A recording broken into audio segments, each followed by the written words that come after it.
Welcome back, creepy soul. And remember, some stories are better left untold.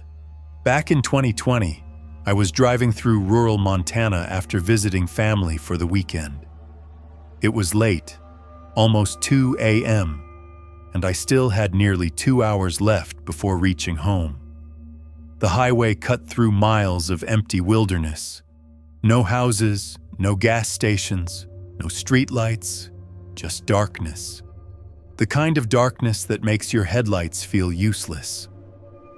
I hadn't seen another car for nearly 30 minutes. At first, everything was normal. Then my GPS started acting strangely. The screen flickered once before displaying a message I'd never seen before.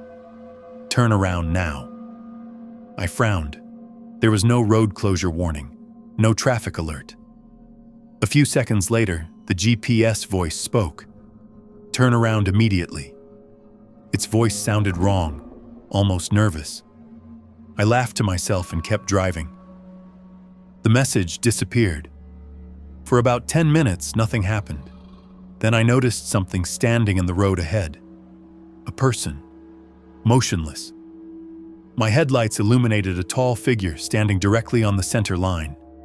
Not moving, not waving for help, just standing there. I slowed down.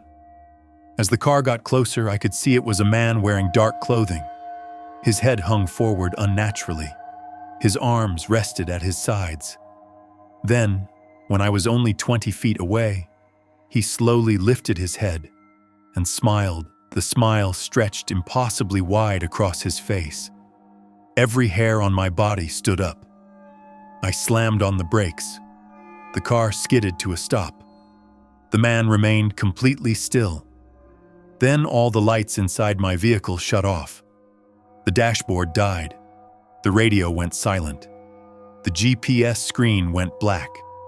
Only my headlights remained, and they were pointed directly at the smiling man. Then I heard a voice, not through the radio, not through the speakers. Outside, the man's lips never moved, yet I heard him clearly. You're not supposed to be here. My stomach dropped. I locked the doors immediately. The headlights flickered, once, twice, then went out. Complete darkness. I couldn't see anything, not even the road. My hands shook as I desperately tried restarting the car. Nothing happened. Then I heard footsteps, slow footsteps circling the vehicle, moving through the gravel shoulder beside the road. The footsteps stopped beside my driver's side window. I couldn't see anything. Then a pale hand pressed against the glass. My heart nearly stopped. A second hand appeared, then another, then another. Like multiple people were surrounding the car. I heard breathing outside, heavy breathing, dozens of breaths. I squeezed my eyes shut. The footsteps continued circling. Then, all at once, they stopped. Silence. Complete silence. For several seconds, nothing happened. Then the GPS suddenly came back on. The screen glowed brightly. A new message appeared. Do not look outside. I stared at the screen.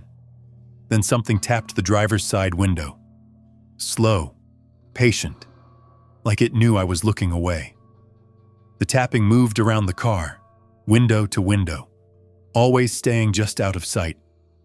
Then came scratching, long fingernails dragging across the glass. My breathing became frantic. The GPS flashed again.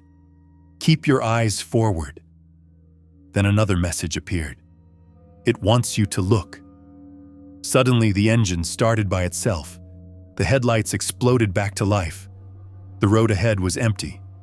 The smiling man was gone. The hands were gone. Everything was gone. I slammed my foot on the accelerator and sped down the highway. I didn't stop. I didn't look back. For nearly 15 minutes, I drove as fast as I could. Eventually, I reached a small gas station that was somehow still open. I stumbled inside and told the elderly clerk everything. The moment I mentioned the smiling man, His expression changed. "You saw him?"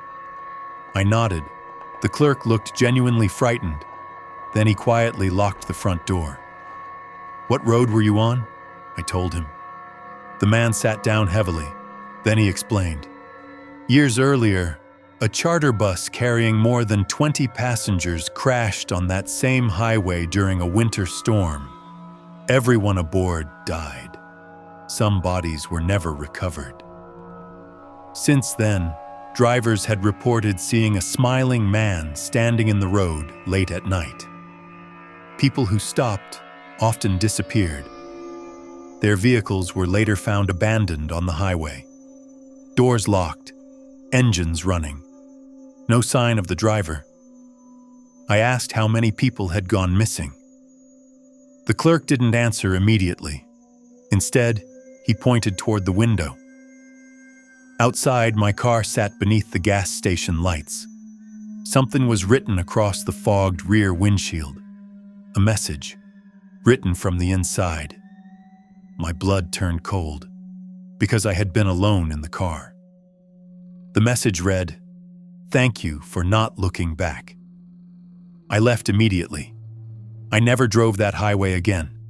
But sometimes, when I'm driving alone at night, my GPS screen flickers for a split second, and every time it does, the route briefly changes, showing a road that doesn't exist anymore.